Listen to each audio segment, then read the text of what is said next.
pojokan, di pojokan, di pojokan. Oke, dalam hitungan ke-10 semuanya harus mengisi tembakau depan.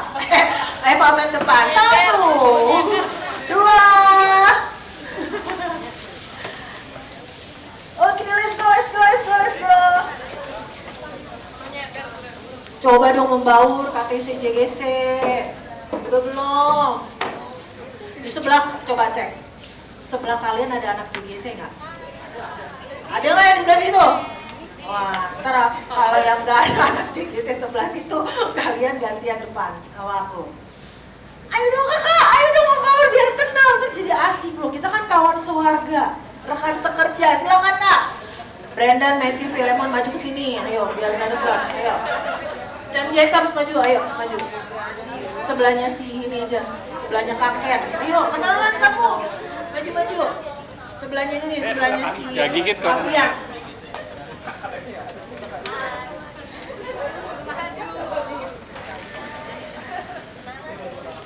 Oke, kenalan, jangan lupa kenalan. Ntar cuek-cuekan ketemu di mall, padahal kita sama-sama pelayan Kega. Oh, benderanya sama, gitu ya.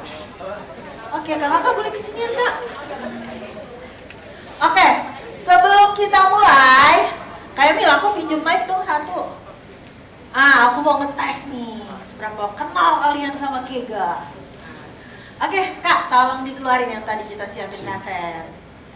Supaya adil, aku nggak main tunjuk-tunjukkan, jadi biarkanlah spin ini yang menentukan. Semua nama sudah aku masukkan ke dalam sini. Ya, oke, dalam hitungan ketiga silakan diputar. 1, 2, 3, silakan diputar. Dan pemenangnya yang beruntung adalah wah, ada nggak nih orang? Ya orangnya nggak ada ya. Orangnya nggak ada. Wah, berarti. Oke, kak, kok nggak ada suaranya? Nggak seru. Nggak ada suaranya, pakai suara kek. Dah, oke. Siapa yang beruntung berikutnya? Sayang sekali dia nggak dapat door prize. Dan pemenangnya jatuh pada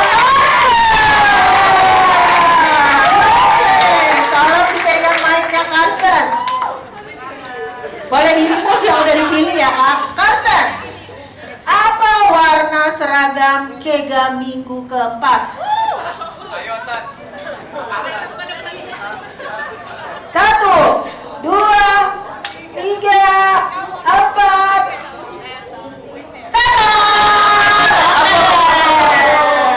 Apa? Abu-abu, bener gak teman-teman? Oke, pertanyaan selanjutnya. Silakan diputar dan pemenangnya jatuh pada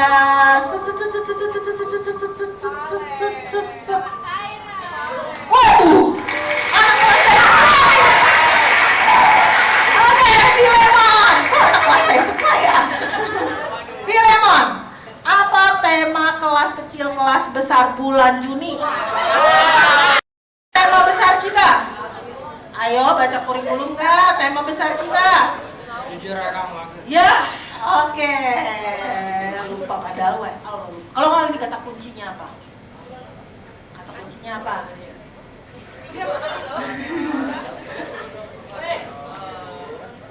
Ayo tadi kamu udah sebutin. Dua-dua aku gawat ini. Next kak. Next.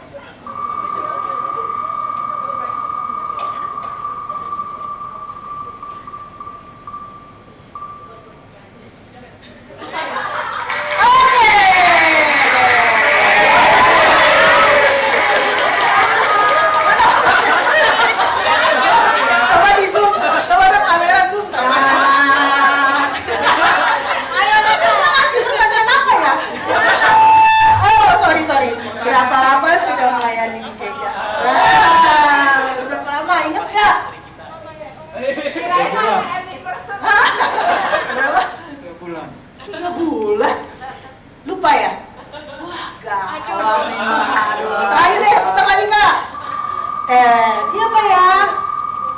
Ini bukan tanggal pernikahan ya kapan tanggal nikah? Wah, Anda beruntung Fiona, mana Fiona?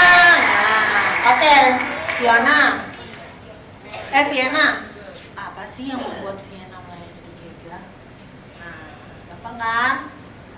Jawab jujur aja.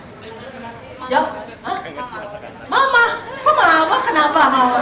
Wah, menarik nih. Dari Ero, mama bilang ikut aja buat ngebanggain nama Tuhan. Akhirnya ya udah saya ikut. Kata mama. Keren, tepuk tangan dong buat Sienna. Nah, cukup dapat stiker. Nanti buat. Nah, teman-teman, saya percaya teman-teman tuh punya banyak hal yang mendorong teman-teman bisa ada di pelayanan Kega ya. Ada yang mulai dari didorong sama mamanya untuk bisa belajar, melayani ya kan.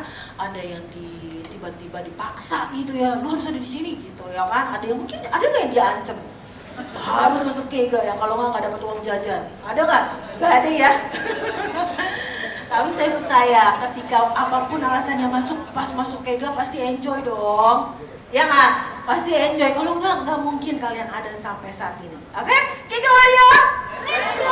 Nah, tapi teman-teman, walaupun kita datang dengan beragam alasan, beragam, ada juga yang karena memang mendapat panggilan dari Tuhan untuk melayani. Satu hal yang aku mau ingetin hari ini adalah kita punya tujuan yang sama. Itu sebabnya kenapa Lead Kega rutin diadakan sama pemimpin, supaya kita ingat tujuan kita apa, tujuan kita bersama itu apa, supaya kita nggak berjalan sendiri-sendiri nih, sehingga ada yang merasa sendirian di Kega. Ada nggak yang hari ini merasa sendirian di Kega? Ada? Waduh, coba bilang kiri kanannya, kamu nggak sendirian, kita sama-sama. Ya. Iya, karena apa? Kega itu pelayanan tim. Walaupun mungkin kamu sendirian mimpin di depan, tapi sebenarnya kamu disupport sama pemimpin, sama koras kamu nggak pernah sendirian. Oke, Kasem, silakan Kasem. Nah, Kasem, oke. Nah, kita itu disatukan oleh visi Kega, gereja anak. Ada yang masih ingat visinya Kega? Nah, nggak apa-apa, aku ingetin hari ini. Semoga teman-teman gak lupa. Ada 3 hal, up, in, out. Yang pertama, up itu apa? Memiliki hubungan yang intim dengan Tuhan dan firman-Nya. Jadi anak-anak harus tujuan kita adalah setiap anak-anak yang datang ke Kega itu memiliki hubungan yang intim dengan Tuhan dan firman-Nya. Kemudian in, mereka setelah bertemu dengan Tuhan, mereka memiliki kerinduan untuk berubah. Apa Kak? Oh sorry Kak, thank you Kak. Aduh, thank you. Inilah kepekaan. Ini pelayanan tim. Tepuk tangan dong buat kami. Pelayanan tim, ya, saling support. Nah, in, setelah mereka ketemu Tuhan, mereka belajar mengembangkan karakter mereka untuk menjadi lebih taat, lebih disiplin, dan mereka mengembangkan potensi ilahi. Ketika mereka kembangkan potensi ilahi, mereka rindu untuk menjadi berkat, cerita sama temennya tentang Tuhan Yesus, tentang kebaikan Tuhan dalam hidup mereka. Jadi ini yang menjadi visi kita bersama. Ya teman-teman, goal kita ketika kita ketemu satu jiwa di Kega, di kelas kita. Nah ini mereka harus mengalami visi ini. Ya saya percaya teman-teman juga yang dulu menjadi jemaat Kega juga adalah buah dari visi ini. Buktinya apa? Kalian ada di sini melakukan yang out, memberitakan Injil, saksi. Nah ya gitu. Next. Lalu, oh gue ya, sorry, gak aptek, gue biasa di kelas kecil soalnya. Nah, bagaimana visi ini dapat dilakukan? Aplikasinya gimana sih di dalam pelayanan Kega? Dalam kegiatan kita setiap minggu? Bagaimana caranya mewujudkan visi ini di dalam ibadah kita? Nah, harus ingat teman-teman, ada yang namanya esensi ibadah. Esensi ibadah itu yang artinya wajib, gak boleh gak ada, harus ada, yaitu ini, truth, love, and power. Kita sebutnya encounter. Apa itu truth? Kebenaran. Nemunya di mana?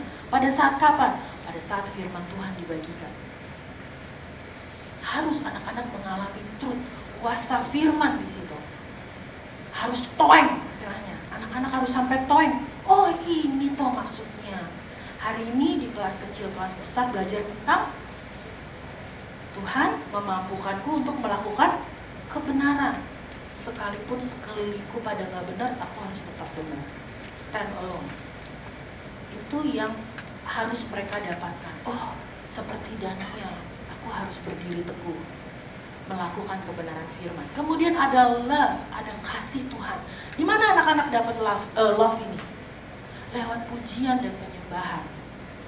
Apakah pujian dan penyembahan yang kalian bawakan di depan membawa mereka bertemu dengan kasih Tuhan? Ini agak tricky kalau yang pakai karaoke. Ya, kamu cuma ngikutin instrumen, tetap habis ini nyanyi refrain 2 kali, ini 2 kali. Gimana caranya walaupun kita pakai karaoke tapi kita bisa deliver kasih Tuhan? Mereka tetap bisa ketemu sama Tuhan. Saya bisa loh. Makanya kenapa saya bilang pelayanan ini amazing. Karena waktu saya di kelas bayi, itu saya setiap minggu dilawat Tuhan padahal dengan karaoke doang. Saya bisa nangis-nangis kayak di rumah. Ya Tuhan, kok tapi lagu ini biasa aja ya kalau di rumah ya. Kalau aku puter ya. Tapi kenapa kalau di Kega kok kayak ada powerful, ada saya bisa ketemu, bisa ngalamin koram deo sama Tuhan. Saya percaya walaupun itu cuma alat yang sederhana, Tuhan bisa pakai. Ya, teman-teman percaya Tuhan melebihi teknologi. Tuhan bisa memakai teknologi untuk menyatakan kasih-Nya. Jadi waktu kamu menaikkan pujian dan penyembahan, sekalipun itu nggak live music, percayalah Tuhan bisa menunjukkan kasih-Nya kepada jemaat, kepada anak-anak yang kamu layani. Kemudian power, kuasa Tuhan.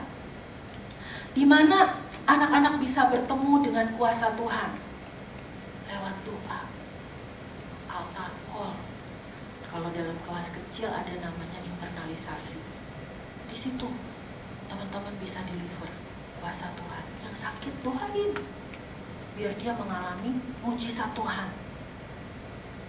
Saya di kelas bayi bisa nggak terjadi altar call? Bisa. Saya dulu di kelas bayi tiap minggu pasti ada altar call. Yang didoain siapa? Susternya suruh maju ke depan, bawa anaknya. Saat mamanya bawa ke depan, didoain, ditumpangin tangan. Jangan ragu. Nanti aku tanya, kenapa kamu gak usah ragu sekalipun kamu muda yang kamu hadapi orang dewasa? Karena kita punya roh yang sama. Ya, gak ada karena kamu kecil, roh kamu kecil. Karena kamu umurnya masih 14 tahun, roh kamu 14 tahun. Saya udah sekian, gak mau sebut saya. Ya, roh saya lebih banyak gitu. Enggak. Ya, enggak gitu teman-teman. Ya, kita punya roh yang sama. Nah, tetapi Kega punya keunikannya. Di ibadah umum pun ini esensinya ya. Tapi Kega punya keunikannya ketika mendeliver esensi ibadah ini. Kita selalu menggunakan 3 gaya belajar anak, yaitu lewat apa? Audio, visual, dan kinestetik. Makanya di dalam setiap kelas itu pasti ada yang namanya kalau di kelas bayi nggak ada nonton kali ya. Kalau kelas kecil, kelas besar tuh ada kita lihat visual, itu menolong anak-anak yang belajar lewat melihat. Terus kemudian ada audio lewat apa? Kata kunci yang diucapkan berulang-ulang mulai sampai akhir ibadah, tolong diucapkan berulang. Yang buat mereka yang belajar lewat audio. Kemudian kinestetik, anak-anak yang belajar lewat melakukan. Itu sebabnya kita ada yang namanya aktivitas, ada simulasi. Nah, itu jangan dilupakan, karena itu adalah alat yang Tuhan pakai untuk itu adalah kekuatan setiap anak-anak. Jadi kita pakai untuk mendeliver ini ke anak-anak. Ya, saya percaya itu sudah lengkap ada di kurikulum. Ya, oke. Nah, siapa yang mendeliver, yang melaksanakan visi Kega, esensi ibadah ini di dalam pelayanan Kega? Siapa? Kewajiban siapa itu? Korlas? Atau siapa? Bingung. Nah, kalian, saya, dan kalian, ini kewajiban kita semua untuk bisa ini terwujud di dalam ibadah kita setiap minggu. Saya percaya kalau esensi ini dilakukan, ibadah kita menjadi ibadah yang berbeda, ibadah yang powerful. Ya, orang akan lihat, wah ini sekolah minggu yang berbeda. Ya, next. aku sendiri ya lupa, mohon maaf. Nah, apa sih peran kita sebagai pembina KEGA? Masih ingat? Ini ada di materi SOCM. Apa peran kita? Kita sebagai apa di dalam kelas? Ada yang ingat? Ada yang ingat? Puji Tuhan. Peran kita adalah sebagai gembala. Ingat, sebagai apa? Gembala. Nah, peran kita sebagai gembala yang menuntun anak-anak untuk bisa ketemu Tuhan. Tetapi sekalipun teman-teman datang di sini karena hati yang mau melayani Tuhan, datang karena yang mohon maaf ya saya ngomong, teman-teman gak digaji ya di sini ya. Nah, kita datang karena kita sayang aja sama Tuhan Yesus. Karena kita udah diberkati, makanya kita pengen memberkati, kita pengen melayani. Ya, sekalipun mungkin teman-teman datang nggak digaji, berarti teman-teman menjadi gembala yang sembarangan, gembala yang asal-asalan. Ya, saya percaya para pemimpin juga pingin punya gembala-gembala yang berkualitas untuk menghasilkan domba-domba yang berkualitas, domba-domba yang nanti sanggup menghadapi tantangan zaman. Nah, itu sebabnya ada yang namanya standar seorang pembina atau gembala KEGA. Kenapa sih standar itu diperlukan? Kalau di perusahaan ada namanya SOP. Saya percaya di sekolah juga ada ya SOP-nya. Kalau murid-murid SOP-nya apa aku tanya? Pak Fian, kalau SOP-nya seorang murid apa? Standarnya seorang murid. Jawab aja, gak usah mikir susah gitu, gampang aja. Standar seorang murid itu apa ya? Kamu sekolah di mana? Penabur. Standar seorang murid penabur itu apa?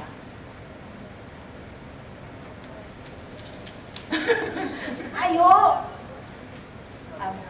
Rambutnya harus pendek, ya kan? Gak boleh gondrong. Terus langsung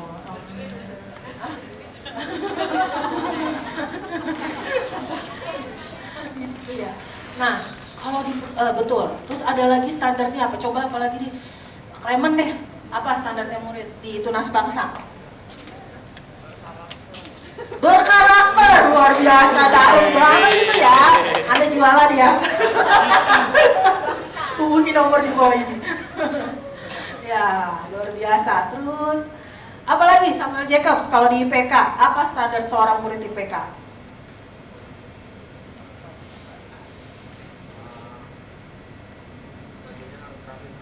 Apa? Harus rapi. Apa coba? Aku nggak kedengeran. Bajunya harus rapi. Ya, bukan hanya rapi, harus pakai seragamnya lah. Ada di sini yang berani nggak datang sekolah nggak pakai seragam. Ada yang berani masuk jam 6:30 datang jam 8. Gak ada, itu namanya melanggar standar. SOP-nya wah di perusahaan, kalau di perusahaan orang udah kerja lebih strict ya. Kamu melanggar SOP, 1 SP keluar, 2 kali SPD, 3 kali akhirnya diberhentikan. Kalau di perusahaan seperti itu, ya. Next, ini standar seorang pembina. Yang pertama adalah doa, ya. Ini semua ada di dalam, kalau kamu buka kurikulum itu ada tuh rules-nya supaya kamu selalu ingat.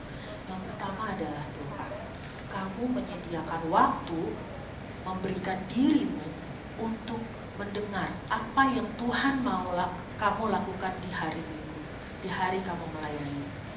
Ya, firman Tuhan bilang gini, akulah gembala yang baik dan mengenal domba-dombaku. Ciri gembala yang baik adalah apa? Mengenal dombanya. Kamu kenal nggak domba-domba kamu? Bukan hanya nama ya. Kenal nggak kebutuhan dia apa? Mungkin nggak tiap minggu kamu kenalin, oh dia kebutuhannya ini nih, kebutuhan dia. Mungkin nggak? Nggak mungkin, karena kadang-kadang berganti-ganti.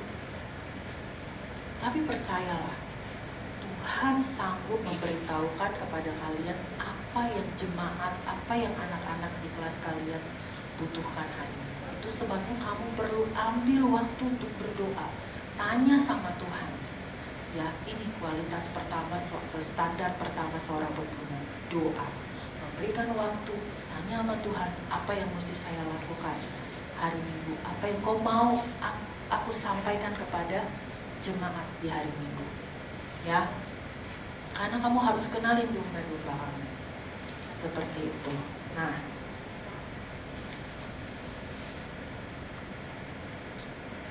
kadangkala ada hal-hal kita suka terjebak sama yang teknis. Wah, udah siap belum nih aktivitas ini? Ini udah siap belum yang ini? Udah siap pujian, udah beres, udah di-download atau belum?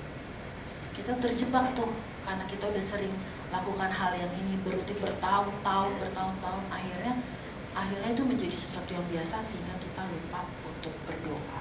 Nah, teman-teman, kenapa doa ini menjadi penting gitu? Karena kita melayani itu dengan roh. Kita bukan hanya melayani dia. Kalau orang dokter kan, oh yang sakit apa nih? Kelihatan ya. Kita melayani dia roh dengan roh. Jadi artinya ketika kita berdoa, kita melibatkan Roh Kudus untuk berjalan bersama-sama dengan kita. Ya. Standar yang kedua apa? Mengetahui tugas dan mempersiapkannya dengan baik. Aku mau tanya teman-teman, udah tahu minggu depan tugasnya apa? Ada yang udah tahu? Coba angkat tangan. Yang udah tahu minggu depan tugasnya apa? Angkat tangan. Ada yang oke, turun tangan. Yang belum tahu ada minggu depan tugasnya apa? Yang belum tahu nanti datangin korlasnya. Kakak, tugas saya apa? Ya. Karena apa? Persiapan yang matang mencegah penampilan yang buruk. Ya, persiapan itu penting. Nah, apa saja yang mesti teman-teman persiapkan? Membaca kurikulum seminggu sebelum jadwal pelayanan berlangsung. Kira-kira kalau kamu nggak baca kurikulum, kamu tahu nggak apa yang mesti di-deliver hari itu, yang mesti disampaikan hari itu? Nggak tahu kan? Kira-kira visi kegah bisa terjadi nggak kalau kalian nggak baca kurikulum? Jadi sedemikian pentingnya kurikulum. Teman-teman terutama yang kelas kecil, kelas besar, kurikulum sudah sangat disederhanakan. Sampai hari ini saya belum ada, dari tim kurikulum saya belum ada masukan tuh, Kak, ini kurikulumnya kurang ini, kurang itu, saya belum ada masukan sama sekali. Saya berharap ada masukan dari teman-teman. Tetapi sedihnya, jujur saya sedih banget, masih ada kelas yang tidak menggunakan kurikulum. Teman-teman, sekali lagi, kita ini pelayanan tim. Jangan jalan sendirian, kamu bisa tersesat. Ayo jalan sama-sama. Karena kita mau capai tujuan yang sama. Kalau yang satu jalan yang maunya ke kiri, yang satu mau ke kanan, kira-kira kita sampai nggak di tujuan, teman-teman? Enggak. Kurikulum itu diberikan supaya teman-teman punya jalan yang sama, arah yang sama. Karena kita mau jalan kemana ini? Teman-teman boleh berkreativitas, boleh. Tapi di Kega itu ada patokannya. Dan patokan ini bukan untuk membatasi teman-teman, bukan. Tapi untuk teman-teman bisa lihat visinya mau kemana. Jadi kalau sampai saat ini masih ada teman-teman yang sulit membaca kurikulum, samperin korlasnya, samperin pembuat kurikulumnya. Di kelas kecil, kelas besar ada saya, teman-teman bisa samperin saya. Ya, WA saya. Tanya, pasti ada teman-teman korlas yang tahu WA saya. Di kelas bayi, batita, balita, kalau kamu masih belum ngerti, ada Kak Ratna, Kak Wati, Kak Indri, datang. Saya percaya mereka akan jawab pertanyaan teman-teman. Ya. Jangan nanti, ibadah jam 8, jam setengah 8, jam 6 kalian baru baca. Kira-kira teman-teman punya kemampuan untuk menguasai nggak nanti di depan? Ya, jadi saya minta dengan hormat teman-teman, ayo kita mau berjalan bersama, kita punya visi yang sama. Bacalah kurikulum seminggu sebelumnya. Dan di sana, di dalam kurikulum itu ada renungan pembina.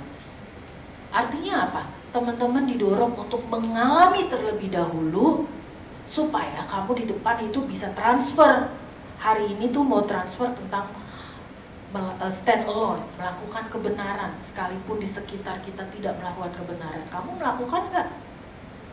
Kamu ngalamin nggak si Daniel ini? Itu sebabnya kita dorong teman-teman untuk melakukan terlebih dahulu. Oke. Terus setelah membaca kurikulum ternyata nggak ngerti, bingung delivernya gimana. Kalau di kelas kecil, kelas besar itu ada panduan videonya, sampai menitnya saya kasih lihat. Kamu gak usah nonton semua videonya, di menit ini aja kamu nonton. Saya taruh di situ, bisa nonton. Teman-teman kalau ada di sini yang masih sungkan sama korlasnya?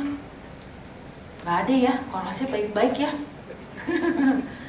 Kayak gitu, tanya sama korlasnya.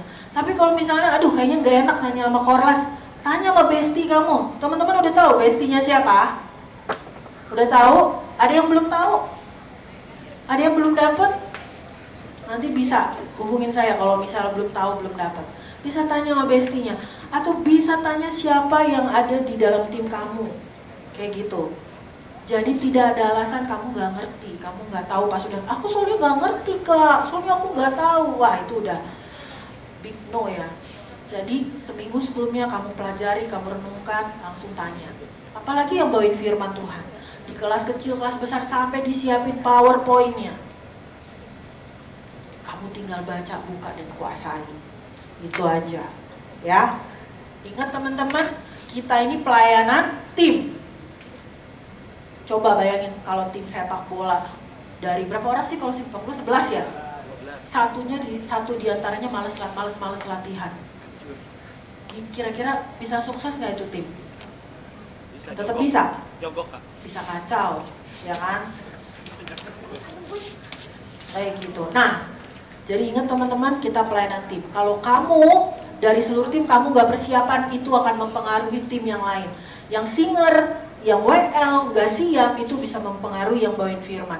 Asher nggak siap di depan, gak siap melayani anak-anak di depan, itu mempengaruhi mood anak-anak di dalam kelas.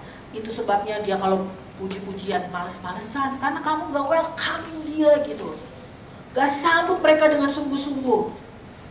Berapa waktu lalu saya ada komplain dari orang tua, Asyirnya main HP, karena udah ada tersedia tuh dia cuma isi aja masuk.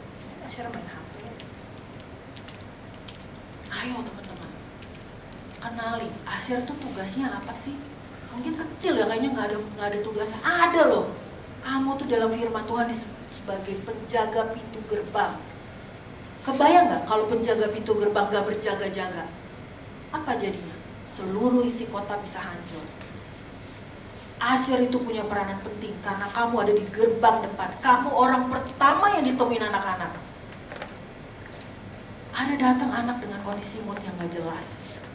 Kalau ketemu sama kamu yang happy, berubah loh hatinya loh waktu masuk di dalam kelas. Jadi jangan anggap sepele job desk kamu. Multimedia, kalau kamu gak fokus, kamu ngacauin yang bawa firman.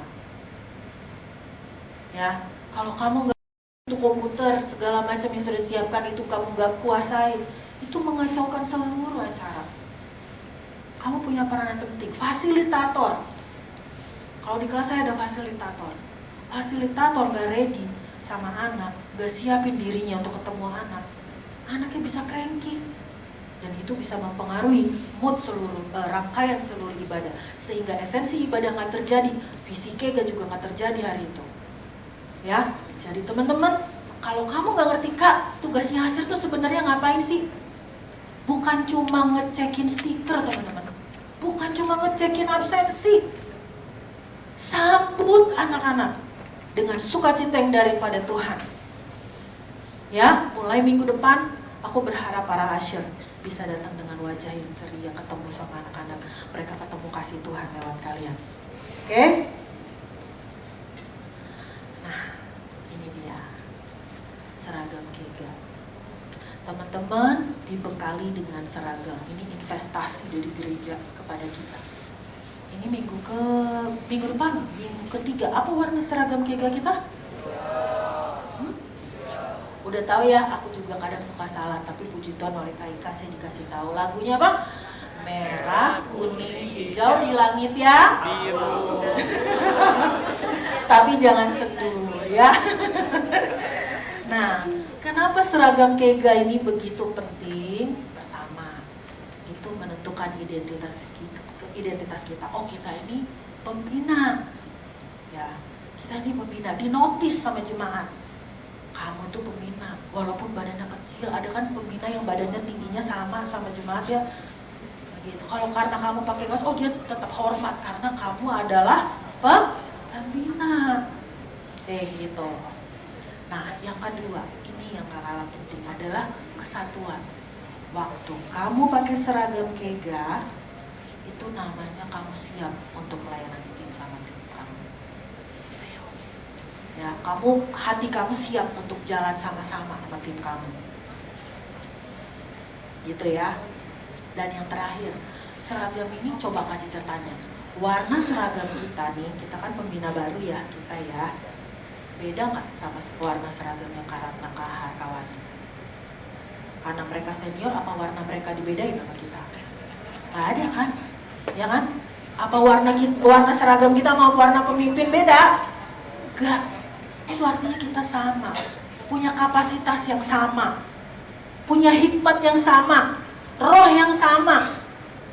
Yang beda cuma jam terbang doang, mereka lebih lama dari kita. Ntar juga kalau kita selama mereka juga kita udah lebih canggih dari mereka. Ya, oke teman-teman, ini bicara tentang kesetaraan, bicara tentang identitas kita, bicara tentang kita mau sepakat. Seorang dari kita kalahkan 1000, 2 dari kita kalahkan berlaksa-laksa. Kalau kita sepakat, kita bisa menangin anak-anak lebih banyak lagi. Oke? Nah, ini dia teman-teman. Ini yang hilang pasca pandemi. Sadar nggak teman-teman yang udah lama di Kega? Dulu sebelum, kalau di kelas di KTC, 30 menit sebelum ibadah, apa yang kita lakukan? Doa bersama. Apa doa per kelas? Enggak. Dari kelas bayi sampai kelas besar kita kumpul. Kita doa bareng. Bahkan kita nyembah Tuhan bareng. Apa ini masih dilakukan teman-teman? Jujur, saya sedih. Di KTC nggak ada. Udah nggak ada, udah hilang. Saya nggak tahu di JGC masih ada kah? Ada ya? Kadang-kadang. Teman-teman, ingat kita itu pelayanan tim. Jangan jalan sendirian. Saya selalu bilang gini, apa yang kamu perbuat di kelas bayi dan balita itu akan mempengaruhi waktu anak-anak pindah ke kelas balita. Apa yang kamu lakukan di kelas balita itu akan mempengaruhi anak untuk berubah di waktu ada di kelas kecil. Budaya yang kalian bawa, karena kita punya roh yang sama, culture yang sama, waktu kita doa bersama kita dapetin impartasi yang sama, itu akan bersinergi sampai ke kelas besar. Itu jadi rangkaian satu kesatuan yang utuh. Nah, saya mendorong teman-teman terutama yang di KTC untuk kita mulai lagi lakukan doa bersama 30 menit sebelum ibadah dimulai. Itu sebabnya teman-teman jangan datang terlambat. Kamu harus siapkan dirimu. 30 menit kita ibadah jam 10:30, ibadah kedua. Kalau ibadah pagi jam berapa kak? Jam 8, berarti 7:30. Kamu harus sudah ada di ruangan. Nanti kita koordinasi, kita akan umumkan gimana ruangan untuk kita pakai doa bersama dan mulai kapan kita akan lakukan ini ya kak. Kenapa pentingnya doa bersama? Pertama, ada koordinasi, mengkonfirmasi apa yang sudah kamu siapkan sepanjang 1 minggu ini, ya, supaya dari awal pembukaan sampai penutup itu jadi satu rangkaian yang utuh. Kemudian sebenarnya doa bersama itu nolongin kalian shifting, ya, di jalanan mungkin kamu macet, kamu bete, tapi pas doa bersama itu nolongin kamu untuk shifting. Oh, aku hari ini udah harus siap melayani, ya, bukan hanya shifting. Menyamakan frekuensi, roh kita jadi sama nih, kita punya api yang sama, impartasi yang sama ketika kita berdoa. Jadi ini pentingnya doa bersama, ya. terakhir, setelah selesai ibadah, jangan langsung pulang teman-teman. Ya, mari kita bangun budaya evaluasi. Apa yang perlu diperbaiki dari teknis ibadah hari ini, supaya minggu depan kita bisa lebih siap lagi. Dan yang paling penting, siapin buat minggu depan. Karena kita seringkali ketemu cuma di hari Minggu. Saya jujur aja, sebagai korla saya tuh kalau WA juga jarang dijawab. Ya, jadi saya mensiasatinya apa, supaya minggu depan itu paling tidak anak-anak udah siap nih, tim saya siap. Saya bilang sama dia, bilang sama papa mama kamu, tungguin sampai jam 1. Kita harus evaluasi, harus persiapan untuk minggu depan. Saya minta pujiannya, saya udah minta mereka siapin pujian untuk minggu depan. Saya udah minta mereka baca firman dan kira-kira apa yang mereka udah dapat bayangan belum untuk bawain firman di minggu depan. Koordinasiin sama tim kalian. Karena kita koordinasi kita waktunya sangat sempit dan seringkali koordinasi melalui WhatsApp itu sering banyak hambatannya, ya. Seperti itu. Dan yang terakhir di dalam evaluasi ini adalah apa? Kita kembalikan peralatan-peralatan yang kita pakai, teman-teman. Ya, entah itu absensi, entah itu alat peraga, semua teman-teman siapin, kembaliin ke tempatnya. Teman-teman datang dalam kondisi rapi, bertanggung jawablah pulang dalam kondisi rapi, ya.